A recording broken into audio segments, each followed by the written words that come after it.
Did that knock you out? Yeah. Hell yeah. Quiet on set! I'm so sorry. Yeah, let me turn your headphones down, actually. Would you actually go stand in the doorway and just kind of remember where you're sitting? Oh, yeah. I'll put this massage guy next to your leg. Don't do what you just did. Okay, sorry. Either sit back. I'll go right here. No. I'll go right here. No. Ladies and gentlemen, welcome to You and Me, an interview series for the discerning listener. The interview show where I talk to local artists, force them to teach me one of their songs, and ask them some uncanny questions. I'm your host with just enough, Randy Devlin-Souter, also known as @TomorrowWhenBand on Instagram. Today's guest, Ian Mccuen.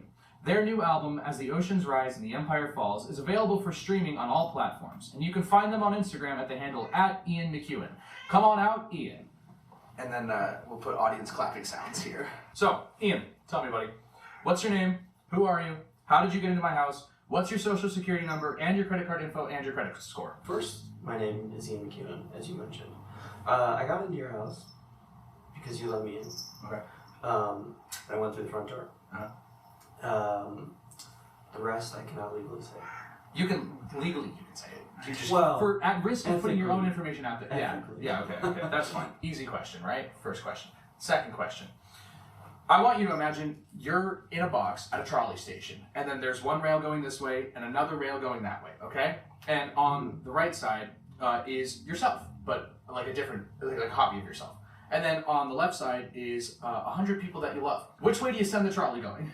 I mean, I'm gonna send the trolley my way. Ladies and gentlemen, if you need help, please call the suicide hotline. 988. Call 988, the suicide hotline. You've said before in the past that you're inspired by Elliott Smith. Can you elaborate on that? I discovered Elliott Smith in high school, and I didn't fully get into him at that point, but it was like, he was kind of in the back of my head. And by the time I got to college and I started teaching myself how to play acoustic guitar, which up until that point I had really only dabbled in electric guitar, I kind of found myself gravitating back to his sound, and then it was kind of just from there. I did a deep dive into his catalog, and I, being a very depressed person myself, found a lot to relate with. And his songwriting is just, I don't think there's anybody else who writes songs like him. And I just couldn't get enough. I started listening to him all the time and wanting to emulate him in my own lyric writing, and as well as my guitar playing too. He's an incredible guitar player. Yeah. It found me at the right moment when I was in college and kind of searching for an outlet like that. So you'd say that primarily you're inspired by his lyricism and his guitar playing. I would say so, yeah. And his overall construction of songs, sure, too. The way he writes, the way he arranges and produces and all that, it's very, I love every aspect of it, and I try and, I've enveloped a lot of that influence into the way I build songs, both from a production standpoint and a writing standpoint. Sure. Well, yeah. What artists would you say did the opposite of inspire you? Because you can take inspiration from someone in their structure, in their lyricism, in their playing, and whatever. You can also take inspiration from someone in ways not to do things. For me, personally, again, show's about you, not about me, I would say John Legend. I would honestly agree with John Legend.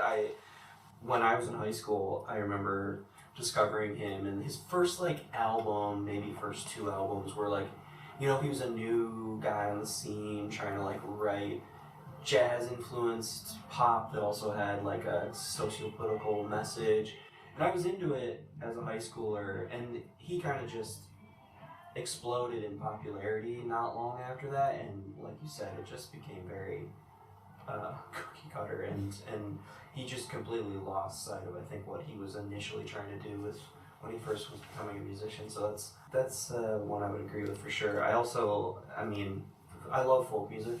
Country music is so closely related to folk music. Yeah. And I love a lot of classic country, but I would say modern radio country. Stadium. Yeah, it's that's also just so disingenuous, and yeah, don't do that. So when you say you like folk music, is this Days and Days, or is this Bob Dylan, I mean, I appreciate all of it. I listen to all of it. I definitely love folk punk. That has been a more recent influence for me. Growing up, though, I was a huge Bob Dylan fan. And kind of like I was talking with Elliott Smith when I was in high school or college and learning how to play acoustic guitar on my own, teaching it to myself. Being very politically minded too at the time, I kind of related a lot to like early 60s, like Greenwich Village Dylan, and I wanted to be him. Yeah. So yeah, I mean that's kind of the crux of it for me. But I mean the whole range of it, from like traditional bluegrass all the way to like folk punk. I mean I love all that shit. Great. It's great. Hell yeah. Yeah. In one of your songs, you said, and forgive me if I'm paraphrasing, oh yeah, baby, yeah, my ocean is rising, woo, yeah, oh yeah, my empire has fallen. Can you shed some light on this? That was just, I must have fallen asleep and, my phone butt opened voice memos and it just recorded. And some of the songs on this record, you speak pretty closely about personal tragedies. Depending on how specific you want to get, how truthful are some of these lyrics? It's all truthful. Yeah, everything I write comes from me. Even in records, like a couple records ago, I was album called Westward to Nowhere, which was sort of a concept record. There was a fictional narrative to it, but even then, everything I write comes from me and my experience and my feelings, and so yeah, nothing is truly fictional in what I write. So that's huge. Yeah. So you did, and again, we could not talk about this, but you did actually get a DUI. No, the lyric is attempting a DUI, so I was at a point where it was very possible that I could have gotten one. Okay. Because I was very inebriated and driving. So it was kind of, that lyric in particular is kind of just like trying to capture a specific moment to like set the stage for the rest of the song. Sure. Would you argue like this is your low point in this song? Yeah. Okay. Because I think about songs a lot in terms structurally. I think about them as each song is sort of its own film. I have conversations with a lot of my friends about this, where we'll talk about, what is the flow of the album? What is the flow of this body of work?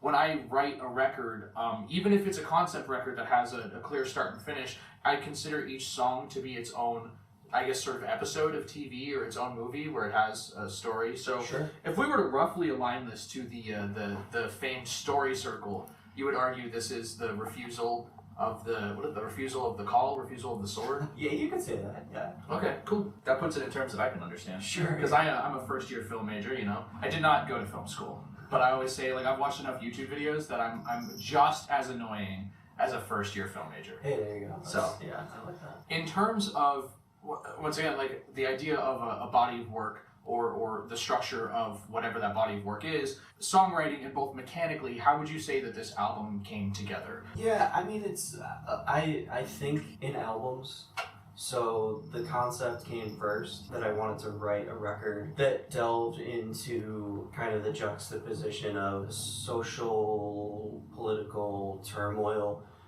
with personal turmoil, because I'm a firm believer in the political is personal is political. Yeah. So it didn't feel right to like kind of separate it out. This record in particular was birthed in a moment when I was feeling very disengaged and kind of disheartened by things going on in the world and in the country, and just like trying to find my way through that, because it also happened to coincide with a time when I had like I was in like probably one of the deepest like depressive episodes that I've had as an adult, and so it was kind of just like dealing with those two things at the same time during that time period. Like my grandma died, I was dealing with just like different like relationship stuff and family stuff and things like that. So I kind of just like had the idea to make this like kind of like sweeping orchestral kind of statement about the interplay of that kind of like personal struggle against the backdrop of trying to exist in a declining empire. Yeah.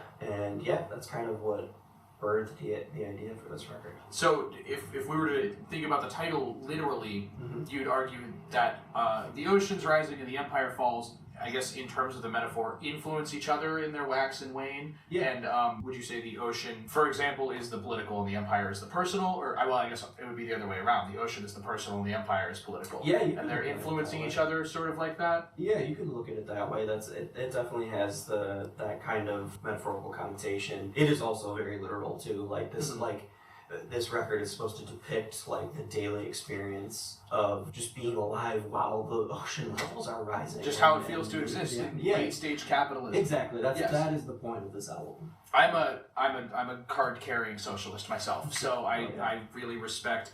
And I think that this is something that a lot of people shy away from, especially in the scene, because, not to generalize, but crust punks and crusties in general can have some really interesting worldviews.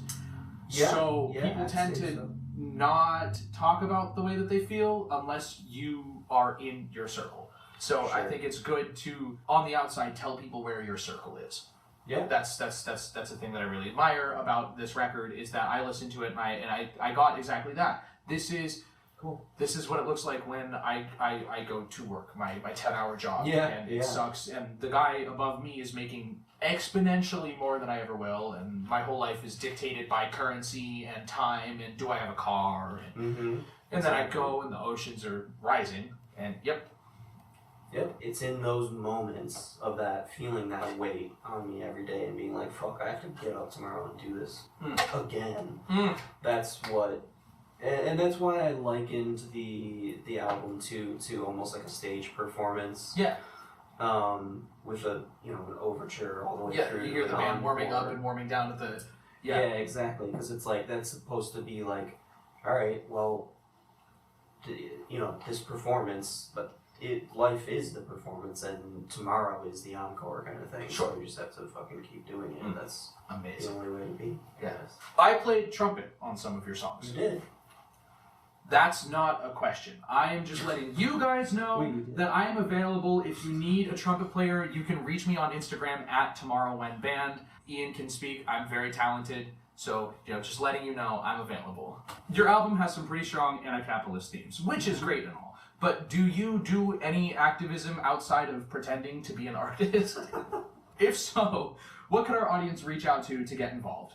When I'm not moonlighting as an artist, I would just say get involved on the community level in whatever way you can. There's so many good ways to do that in Buffalo, especially. Yeah, if you wanna, there's just always ways to be helping your neighbors, and I think that's what's cool about Buffalo, being the city of good neighbors, is showing up every day and being part of your community and forging those connections. What led me, like I was just talking about, to write this record was feeling, because of the depressive episode I was in, feeling very isolated, and it really helps. One of the things that helped me at the time and still helps is just to literally go out of my apartment and just like go for a walk and like see your neighbors and talk to your neighbors and help out. We've got community fridges all over the place.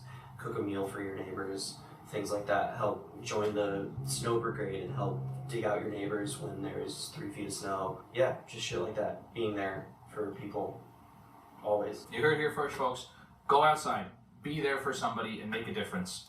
Because the only way we're going to get through late stage capitalism is if we do it together. There are common themes in this album, musically speaking, not so much in terms of ideology, but repeated melodic stuff, harmonic motion. Yeah. I like doing this kind of stuff in my records, and I write records sort of so that a musician will listen to it and go, oh, this is that theme from the first song. Is that on purpose? Which I'm guessing yes. And can you speak to why? And is that emblematic of your writing style, or was it specific for this record? I would say that I really embellished it on this record, but I would say it is overall emblematic of my writing style. I do like to have little, I guess if you want to call them musical callbacks. Motifs. Yeah, exactly. Again, I think in albums, so like no song is truly on its own for me. It's always, it has its place within the larger context of the record that it belongs to. Yeah, I definitely try and have that kind of thematic direction with each one where I weave in, whether it's a certain chord progression or lyrical line or whatever it is. Yeah, I do like to have kind of like a cohesive piece. Even if, say, you and I are writing music for musicians to gawk at and go, wow, that's the same thing, and flow, you know? Yeah, for sure. I picked up on that and I wanted to comment on it because you write music for a musician's mind. I definitely do, yeah. Hell yeah. Oh, what is the thing that you've made that you are the most proud of? I'm pretty proud of all of the records that I've made, my solo records, since I went solo, so to speak. Sure. Yeah, I mean, anytime you complete an album, it's a really cool feeling. So far, I mean, I'd like to think that with each one I've gotten better and better. So far, I would say As the Oceans Rise and the Empire Falls is, it's definitely, it was a labor of love for sure. Like I said earlier, it is one of my favorite albums that a person I know has made. How many instruments do you play? All of them. Oh, I say the same thing! Yes, all of them. I knew, I had a feeling. Yeah, I mean, not literally, but figuratively, it's easier.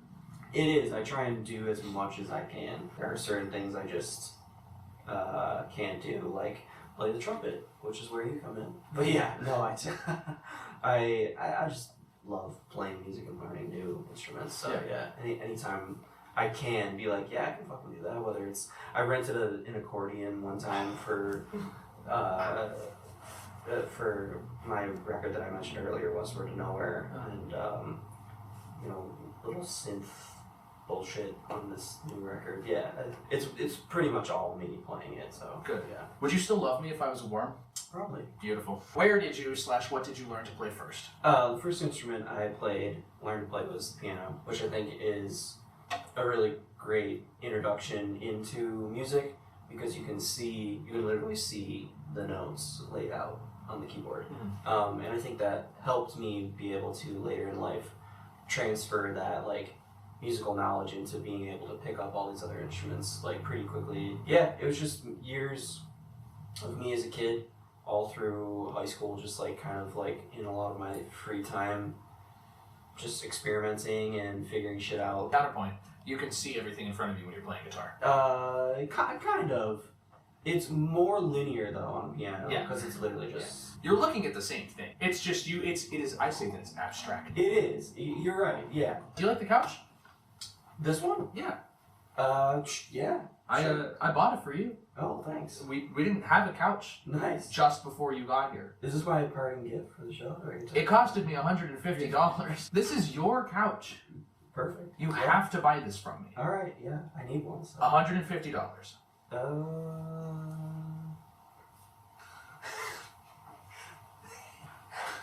How do you feel about Buffalo's music scene? I love Buffalo's music scene. It was one of the reasons why I was really excited to come back after living away. For the audience at home that might not know, I lived in Salt Lake City for a few years. A Mormon! Yep, they converted me. I love Buffalo in general, so I was very excited to come back, but one of the big reasons was the music scene. I think the level of commitment and collaboration that people have here for music and truly making the music scene just a well-oiled machine, I think is, but in a true DIY sense. You know, it's not like a Nashville where you are literally fueling the machine. I think it's all community driven, which is really cool. And I think a lot of people might say, in some ways that's a detriment because you're not going to go beyond Western New York, and it might be hard to cross over if you are trying to like make it big or whatever, but it's a really thriving and vibrant scene if you come to this area and are really interested in actually being enveloped in it and being, again, like I said before, part of a community that cares about supporting fellow musicians, fellow creatives, because it goes hand in hand with the art scene here too, and the cultural scene. And yeah, I'm glad to be back, and I think it's a really great place to make music and also see music. As if you're a listener, it's everywhere. It's everywhere. Yeah, any night of the week, any part of the city, you can go see music, and all kinds. I mean, everything from folk punk to metal to polka. To jazz. Yeah. It's all happening. So go out there. Go see to some music. Go to shows. Fucking get out there. Give back to the scene. I want to get famous. That's why I'm doing this. He is a vehicle for my... They are a vehicle for my fame. And go out there. Just get out and go see a show. Second to last question. Do you watch SpongeBob? Yeah. Do you think that Bikini Bottom has fish racism? Probably. Can you elaborate on that? No. And this last question, what inspired you to write an album that fucking sucks? You don't have to answer that. That's not a real question. I just thought it'd be funny. Your album's good. It just, music sucks. So don't listen to music. Go home. Yeah. Well, it's just, I just wanted to sound like shit on record. Okay. All right. Well, that's all the questions I have. I think it's time to learn a song. What do you have for me? I have a lot of records, and they're all like. This last one was 22 songs long. So, do you have any that you would be interested in learning? Yes. After the commercial break. What's up, Tomorrow One Superfans? I wanted to jump in real quick here and just say thank you very much for watching. If you like what you're seeing, leave something awesome in the comments like Ian Mccuen killed my landlord. I have a couple more of these lined up, so if you like what you're seeing, stick around and hopefully we can get more out. And I just want to thank my awesome dope-ass wife for shooting this and generally being an awesome person. I want to say thanks to my buddy Steve for being my focus group for seeing if this is funny and worth it all. I wanted to thank my brother-in-law for helping me with some editing tips. And if you like what you're seeing, just please stick around because there's going to be more that's coming out like this. I'm still making music, but this is a new thing that I'm trying. So thank you very much for watching. We'll go back to the fun stuff. I'm going to turn mine up just a little bit. The first time through, you end on the A minor, and then the second time you just go straight to the C from the F. So, yeah. And is it just that the whole way? How chill are you with little fills, little legs? Yeah, totally. Suspensions? Because obviously this isn't a studio recording, so it doesn't matter. But I want to know, I want to get inside the mind of Mencia, right? Sure. I play Ed Sheeran is my biggest guitar inspiration, just the way that he plays a lot. And so I'm a little less complex than that, but I'm doing a lot of smacking and my mentality is the more you can suspend, the better, the prettier it is. Sure, yeah. So yeah. So basically, at the end of this, it will be a live performance that's different because it's you and me. And then that's a wrap on you and me, and we can just hang out and drink, or you can go home if you hate this. So yeah. Is there a specific bridge? Is the bridge different? So, no, it's not different chord-wise. It's just it's the intro, and then the verse, which is 4 times through the intro chords, and then the chorus, and then immediately after the chorus is like a very mini, 2-time through of the verse chords, where there's on the record there's just a riff on, it's called a stylophone. It's like yeah. Okay. I might do some whistling too, because that's my thing. Fuck. Okay, so one time through I'll do it. One time through you whistle, because whistling's cool as shit.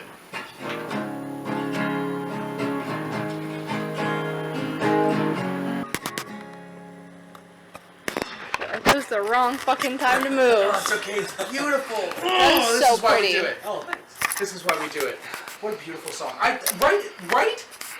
I never listened to anything. Sure. The first time through is, why do I put myself out here like this? Just in case, stick around for the last call. So the last 2 lines are the same each time. It's the first 2 that change. So the second time through, it's, what do I really expect out of this? I must be a goddamn hypocrite. And then this. Okay. Is you really want to try? Just in case, stick around for last call. Okay. Can we just run the chorus? I feel like it's really interesting. I like videos and I like media that shows artists. Yeah. Just doing the art part and not the concert. Because the concert is glamour. You've got fame and you've got fortune, right? And the fame is I'm on the stage and there's lights on me and I look so big and tall and hot and sexy and my cock is huge. And then the fortune is the thing that we're doing right now. This is what I like. And I'm fortunate enough to be able to do that, and I'm thankful for that, and I like sharing that with people because yes, the fame thing happens. I go on stage, my cock looks big, whatever. But the thing that I care about as an artist is this, what we're doing right now. So that's why I just like shooting this shit. Just us hanging out, being artists, and I'm gonna go get another baseball. Yeah. Do a weird face. What? Do a weird face.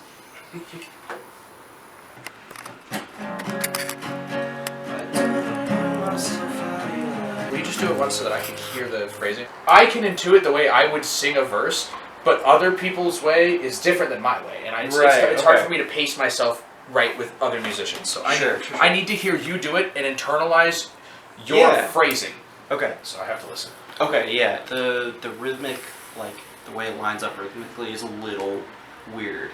Yeah, on this because one. vocalists are like they're the worst. Rhythms suck. I'm bad at rhythms. Except I'm not. I'm actually really good at rhythms. Do I put myself out here like this? I must be a goddamn masochist. Is it really worth the trouble at all? Just in case, I'll stick around for the last call. I must be a oh fuck. Now you're thinking. I must be So why do I and I must be are offset by like a 60? Yeah. Okay. Okay. The thing is, I did do it that way on purpose. Like, it's not like I was just like, I got to the recording and I was like, oh shit, that doesn't really. I did do it that way on purpose. I wanted it to sound a little an artsy off. reason, or is it just like I'm Elliott Smith and it's 3 a.m. Elliott Smith and I'm singing songs that are a little weird? Yeah. Yeah. I mean, both. I want it to sound. Do you like it better up here on 6 or down on 1? I kind of like when acoustic songs will do shit like that, where you've got like basically second guitar doing it like higher up on the two bridge. different voices. Yeah. Yeah. I did 2 voicing. Ian Mccuen. Wow. That's crazy. And also so wrong. Honey, would you scooch out of the way of the television very fast just so I can see if we're laying down tape? Alright, there we go. Okay, are we filming on the cameras? Yeah, I just want to get out of the way. Are you ready, Ian Mccuen? I think so. Yeah. Okay. I think maybe it was just closed a little bit too far. Okay, let's do this before that happens again. I think I closed the laptop too much. My name's Ian Mccuen. The song is called A Love Song for Last Call.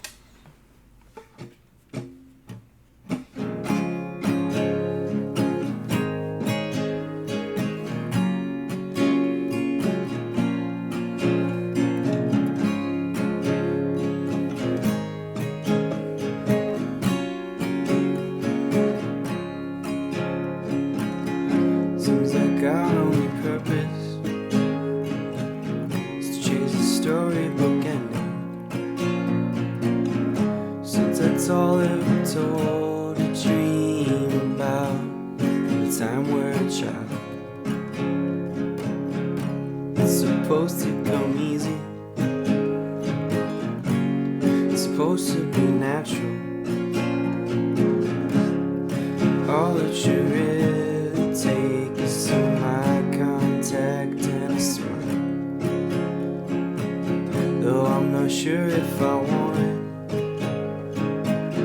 and I don't know if it'll happen.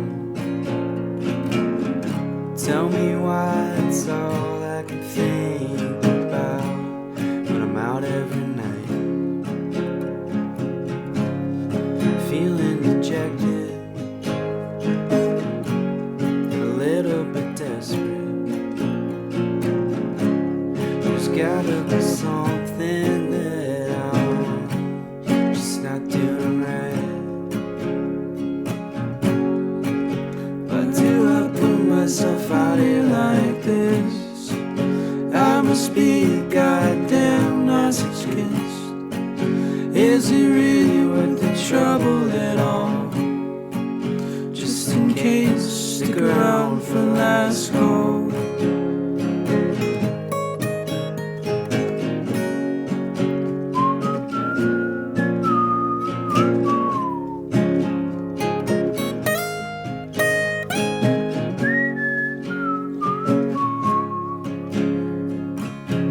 Seems like all this flirtation is a futile endeavor. Since I already know we all die alone eventually. But when it all comes to an end, will I feel relief or regret? Either way, it all leaves my brain as soon as you walk up to me. Though I should stay in the moment, not get ahead of myself. This could just be an exchange of pleasantries and nothing more.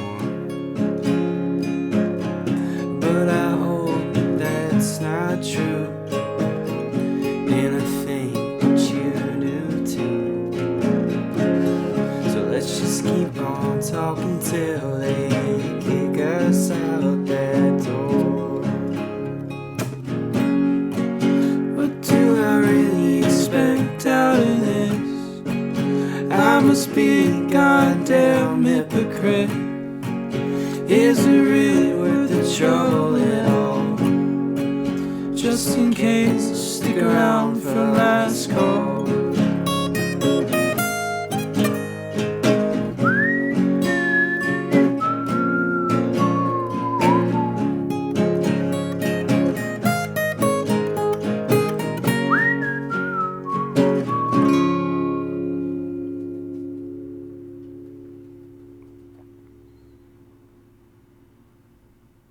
We pan up to their face. Keep looking down. Look down, really dramatic. Slowly go up to their face. I don't keep this audio in so they know that we're doing a DIY. And that's what I call gold. Oh yeah.